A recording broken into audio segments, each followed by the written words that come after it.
क्या कोई कंपनी इतनी पावरफुल हो सकती है कि वो एक पूरे मुल्क को तबाह कर दे? उसकी जमीन, उसके खेत, उसका पीने का पानी, हर चीज को जहर बना दे, हजारों नहीं लाखों लोगों को जानबूझकर कैंसर का मरीज बना दे, और फिर वो कंपनी इतनी ताकतवर हो जाए कि अपने खिलाफ उठने वाली हर आवाज को जोर जबरदस्ती से कुचल दे, चाहे उसके लिए उसे मिलिट्री ही क्यों ना इस्तेमाल करनी पड़े। दुनिया की बड़ी बड़ी रॉयल फैमिलीज उस कंपनी के बगल में खड़ी हो जाएं, और फिर वो कंपनी पैसा और मीडिया प्रोपेगेंडा का इस्तेमाल करके अपने हर गुनाह पर पर्दा डाल दे, क्योंकि जो कुछ उस कंपनी ने किया है अगर वो सब सामने आ जाए तो पूरी दुनिया हिलकर रह जाए। लेकिन अब वक्त आ गया है कि इस कहानी को एक्सपोज किया जाए। आज की वीडियो में हम आपको बताने जा रहे हैं एक ऐसी ही कंपनी की कहानी जिसने अपने फायदे के लिए लाखों इंसानों की जिंदगी दांव पर लगा दी। यह कहानी शुरू होती है 19वीं सदी में। 1833 में लंदन में एक बड़ा बिजनेसमैन था जिसका नाम था सैमुअल सी शेल की इंपोर्ट एक्सपोर्ट का काम करता था।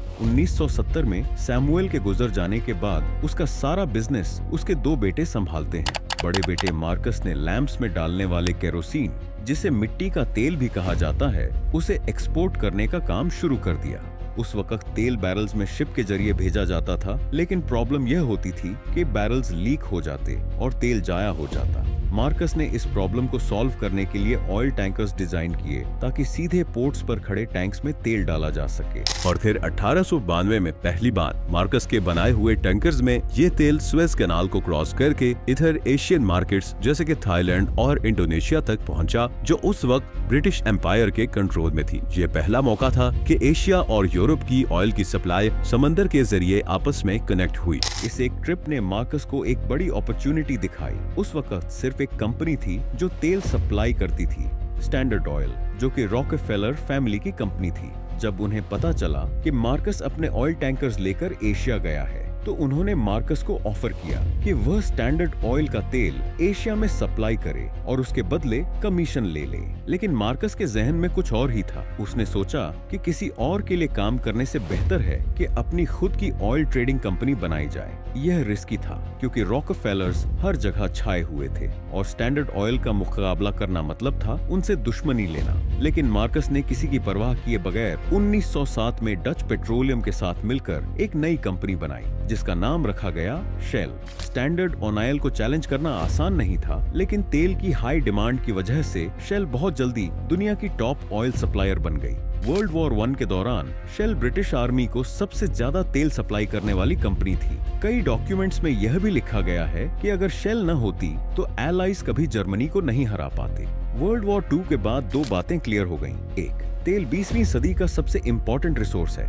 2, जिसके पास तेल का कंट्रोल है वही दुनिया पर राज करेगा। और 3, शेल अब स्टैंडर्ड ऑयल को बीट करके दुनिया की सबसे बड़ी ऑयल कंपनी बन चुकी थी। लेकिन तेल का प्रॉब्लम यह है कि आप अपनी मर्जी से इसकी सप्लाई या प्रोडक्शन नहीं बढ़ा सकते। कुछ देशों के पास ही ऑयल रिजर्व्स हैं और एक्सट्रैक्शन और रिफाइनिंग महंगा काम है, और जिन देशों के पास तेल है वो अपने रिसोर्सेज को प्रोटेक्ट करती हैं। इसलिए मार्कस ने सोचा कि एक ऐसी कंट्री ढूंढी जाए जहां बहुत सारे रिजर्व्स हों, कंट्री गरीब हो और वहां करप्शन भी हो। ये सारी कंडीशंस सिर्फ एक देश पर फिट बैठी, नाइजीरिया। 1940 में शेल ने नाइजीरिया में अपनी कंपनी सेटअप कर ली और नेचुरल ब्यूटी से भरा हुआ यह मुल्क ग्रीड और पावर की भेंट चढ़ गया। शेल ने नाइजीरियन गवर्नमेंट के साथ पार्टनरशिप कर ली ताकि प्रॉफिट में कोई रुकावट न आए। लोगों का पीने का पानी जहरीला बन गया, खेतों का पानी तेल से भर गया, लोग कैंसर में मुब्तला होने लगे। किसान इतने डर गए कि खेत जाते वक्त माचिस भी साथ नहीं ले जाते, कहीं तेल में आग न लग जाए। नदियों में तेल पानी से ज्यादा था, पाइप से पानी के बजाय तेल निकलता था और लोग मर रहे थे। 1990 में शेल के खिलाफ प्रोटेस्ट हुआ, लेकिन जब गवर्नमेंट ही पार्टनर हो तो प्रोटेस्ट क्या कर सकता है। आर्मी बुलाई गई, गोलियां चलाई गईं, 80 लोग मार दिए गए, 600 घर जला दिए गए। 1993 में एक और प्रोटेस्ट के दौरान शेल के कहने पर आर्मी ने फायरिंग की, एक बंदा मारा गया, 11 घायल हुए।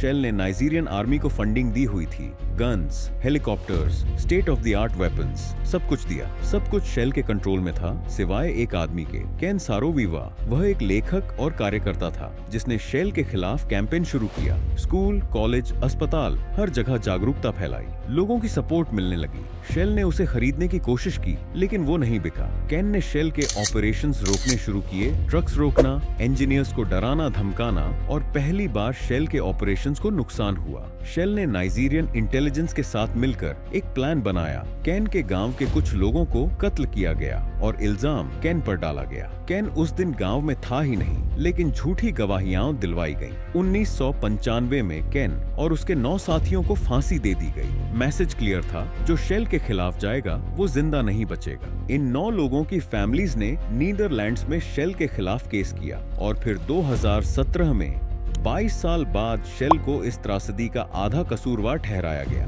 हालांकि 5 लोगों ने आकर कबूल किया कि उन्होंने शेल के कहने पर केन के खिलाफ झूठी गवाही दी थी। शेल को सिर्फ $15 मिलियन का फाइन करके छोड़ दिया गया।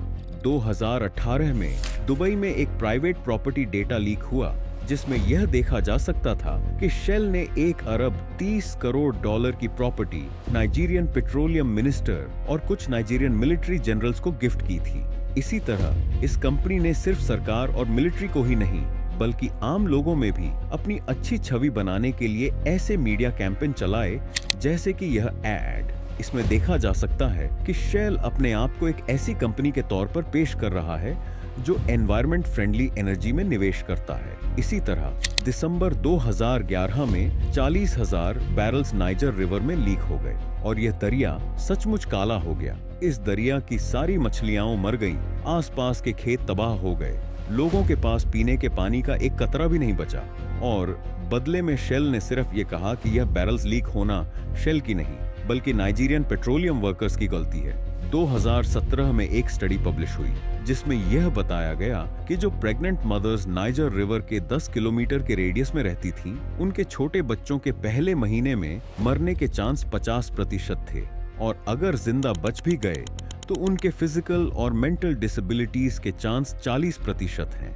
इन सब कयामत के बाद नाइजीरियंस में शेल के खिलाफ गुस्सा बहुत बढ़ गया, बल्कि अब तो कई ग्रुप हथियारों के साथ शेल और नाइजीरियन गवर्नमेंट के खिलाफ लड़ रहे हैं। एक सिविल वॉर जैसी सूरत हाल बनी हुई है नाइजीरिया में और उसकी वजह सिर्फ एक कंपनी है।